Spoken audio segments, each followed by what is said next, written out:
Mani Dumalangapsheni, hello, annyeonghaseyo, molweni ninjani. Welcome back to my channel if you're returning, and thank you. And if you're new, welcome. My name is Pila, and thank you so much for clicking on my video. Please make sure you watch all the way to the end. So today I'm not even going to make my introduction very long because I have so much to actually talk about. And as you see from the title of this video, I will be talking about the application process for teaching in South Korea as an English teacher, obviously. So let's get right into it.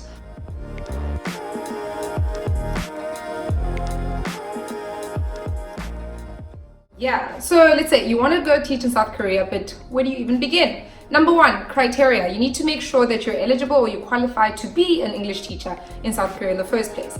And the requirements for that are number one, citizenship.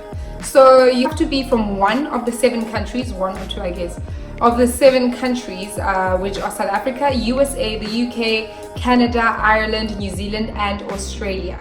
And if you are not from any of these countries, or you're a citizen but you're not from there, you have to prove that you have been educated in one of these countries for about 10 years or more, or at least from when you were from when you were 12 years old. I don't know if you guys can hear the sirens. My house is right by the fire department, so there's, yep. I think I should see it. There it goes. Okay. So you have to have a 3 or 4 year degree in anything, as long as it was taught in English, and it has to be from an accredited and recognized university or college or any other tertiary institution in South Africa. And to check if it's accredited, or to check if your university or college is accredited, you can check on the Department of Higher Education and Training. I'll leave the link below to that website, but it's dhet.gov.za. And if you don't have a degree, you qualify if you have a BTech, obviously after doing your diploma, because it is seen as the equivalent of a degree. Yeah, I think that only applies though to private schools.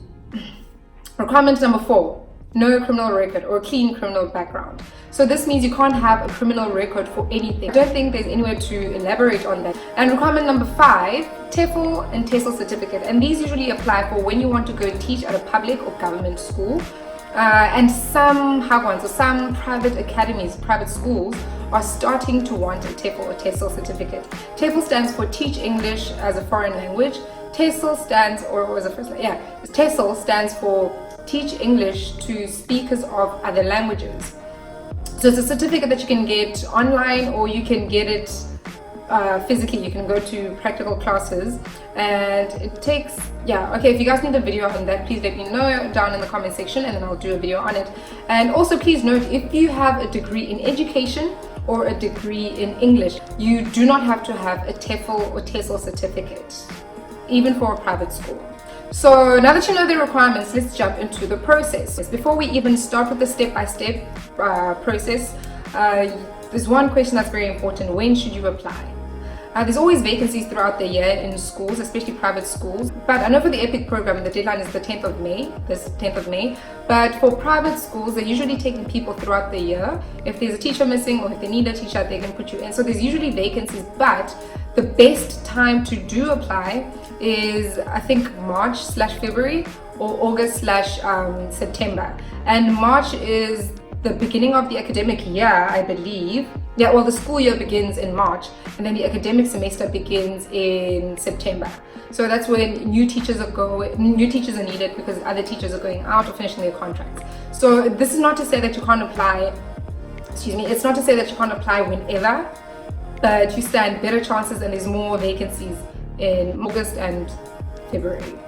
Okay, now for the step-by-step. Okay, so step 1, before you even start applying, I would advise you, before you even find an agency or an agent, I would advise you to make sure you have your documents ready. So step 1 is documents. These documents that need to be ready are 1, your passport. Please make sure it's up to date. It's not lost, you know where it is, it's up to date, it's not expiring in the next year or so. Number 2, your original police clearance. That you can apply for at the South African Police Services. So you can go to your local police station and tell them you're applying for a criminal record check, a CRC. And then that's, when I left, it was about 95 Rand, so it should be about 120 Rands. But that takes long, so I think you should apply for that before you do anything, like I've said before. And all you need is basically your ID or your passport and your fingerprints. And number 3, you need a copy of your health check. So a copy of your health check is not really necessary anymore, but to be on the safe side, I'd say get yourself checked out medically, because when you get to Korea, in the first week, they'll take you to a hospital to get yourself checked out. So rather get yourself checked out so that if you find anything, then you can work on it before you even apply. You need 4 passport photos. I think color is better. An updated copy of your CV or resume, as the Americans call it. And you will also need obviously 2 copies of your degree. And your degree needs to be notarized and apostilled. So notarized basically means, sorry, I wrote down some notes, so I'll keep checking. Notarized basically means that the Department of Higher Education and Training give you a letter stating that yes, you went to this university, and yes, this university is accredited and recognized in South Africa. And then it goes to the Department of International Relations and Corporations, which is DOCO. It's also in Pretoria. After you notarize your documents, you take them to the Department of International Relations and Corporations, where they apostille your documents. They apostille your criminal record and they apostille your degrees. Step 2 is research agencies and schools that you want to teach at. So for people who are wanting to teach in the public schools, so that means you have your degree and you have your TEFL certificate, or you have a degree in English or education. So you can apply at a government program called EPIK, which is EPIK, which stands for English Program in Korea. And I'll leave the link also in the description box below.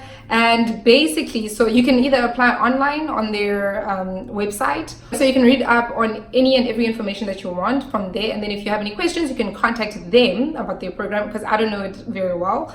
And yeah, so you can apply on their program. And another agencies that are very good, so if you don't want to do the application process alone and you want an agent who's going to help you through the whole process, you can contact Korvia.com, Korvia, or it's Korvia.com, I'll put it in the description box below, and KoreanHorizons.com. So they're also very well trusted, very reliable agencies in Korea that help or that recruit teachers. And also they're all free. All the agencies in Korea are free. So if anyone ever comes to you and says you have to pay a fee, it's a scam. And then for the people who don't have a TEFL certificate and don't want to get a TEFL certificate, you could use the 2. So these are the 2 agencies that I am confident enough in to recommend to you guys without fearing that you'll be scammed or be in danger. So the first one is Dave's ESL Cafe, and I'll leave the link below. And the second one is Seoul ESL. Step 3 is you contact your agency or you contact your school. Now that you've read up on them and you've got the questions that you think you want to ask, you can send them an email, like a formal email, or you can check on their website. So you contact your agency and you tell them exactly what you want. You tell them you want to teach English. Be sure you know like what grades you want to teach, because sometimes they'll ask you that. Oh, what grades are you comfortable with? What grades do you work best with? If there's like a certain city that you want to teach in. Oh, also please make sure you're not scared to ask any questions. Like any question you have, no matter how dumb it is, ask them, ask your agents. They're willing to answer everything, because they're now gonna help you with like mock interviews and what to expect, etc. And if there's stuff that you're too scared to ask, please make sure you send comments below, like you ask me in the comment section below, or you can DM me on my Instagram. I don't really use Facebook anymore. So what happens with the agencies is that you contact them, you tell them, hey, my name is Pila, I'd like to apply for a teaching post in South Korea. I have a degree in psychology, I don't have a TEFL certificate, I'm 20 or whatever, and yeah, this is the time that I'm ready to come and teach. And then they'll ask for all your documents, say, yep, all my documents are ready, this is what I have, this is what I'm still waiting for, but yeah, what's the way forward? And then they'll look around for schools for you, and then they'll help you, like they'll do mock interviews with you. So you'll have like a fake interview with them, but make sure, because then they're gonna call you and talk to you, like they're gonna Skype interview you and talk to you. Make sure that you're ready, you're presentable, you're not wearing anything that shows your clavicle, because this is very taboo in South Korea. So if you're gonna be doing an interview with any Korean, even if it's the agent, even if it's the school, don't show your shoulder bones. Make sure you're wearing something at least this long or this high. So you're going to have a mock interview. So they're going to talk to you first and find out your details, your personal information, and also why you want to teach. And then they're going to set up an appointment via Skype with a director of a school that they found for you. And then, yeah, and then you'll have that interview. If it goes well, the school will then send you your contract through your agency, or they might send it to you directly, which will then have the details of when they're expecting you to start, what you need, your salary, the terms and conditions, so whether they're buying you a flight ticket or if you're buying it yourself, etc. So after all of that has happened, step number 4, apply for your visa. Now that you've gone through all the processes, well, all the steps successfully, so now you've got your contract, the boss sent you your contract, and you've got all your documents, and then now you need to apply for your visa. And you can do this by going physically to the Korean embassy in Malk Street in Pretoria, or you can send your documents to them. So obviously you need to have your passport, but now you have to send your original passport so they can stamp a visa for you. You can either use DHL, which I think is much better, or post office. I don't think you should trust the SA post office, because my stuff got stuck for 3 weeks on the road because they were on strike. Anyway, that's a long story. So I suggest that you use DHL or you go there physically yourself. So when you apply for your visa, you download the application form from the Korean embassy website. Have your passport ready. You have, I think, 2 color pictures, like passport styled pictures. You have your money ready. If you're staying, well, you obviously be staying more than 90 days. So it'll be $60, which is I think 840 rands. Your original passport, your visa application form, a recent color passport style photograph, and your work contract sent to you by your school, and then the money. Then your visa will take about anything from 2 days to over a week, maybe 2 weeks, depending on the traffic of applications. So if it's a time when a lot of people are going to Korea, it means there's going to be like a backlog of applications, and it might take your visa longer. And also depending on whether it's a public holiday, and that means Korean public holidays or even South African public holidays. Then after you get your visa back, you book your ticket. So the one-way flight will probably be about 10K. No, I think with me, I used Singapore Airlines, and it was like 7-8 grand, depending on the school that you're with, or you're working with, or you will be working for. Some schools are willing to pay for your flight to South Korea. Some only pay for your flight when you're going home from South Korea. And that's basically it. You're on your way to Korea, and you make sure you tell people goodbye and spend enough time with the people you're going to be missing. Make sure you stock up on the things that you will need in Korea, like your makeup, especially if you're a black person, your makeup, mili, iwisa, like those kind of things that you won't get there. So make sure you stock up on them. Shoes, if you have a foot bigger than size 5. I was going to say, firstly, you need to make sure you're mentally, emotionally, and physically ready for this. It's going to be so challenging. A lot of people think that when you go to South Korea, you're going there to just chill and have fun, and that's not the case. You work so hard, and the job is strenuous, mentally and physically, and you will still be expected to perform.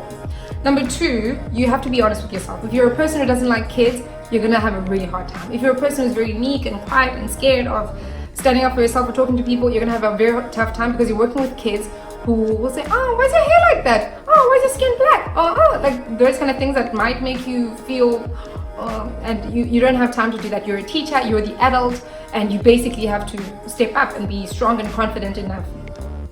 Number 3, just make sure you're very persistent.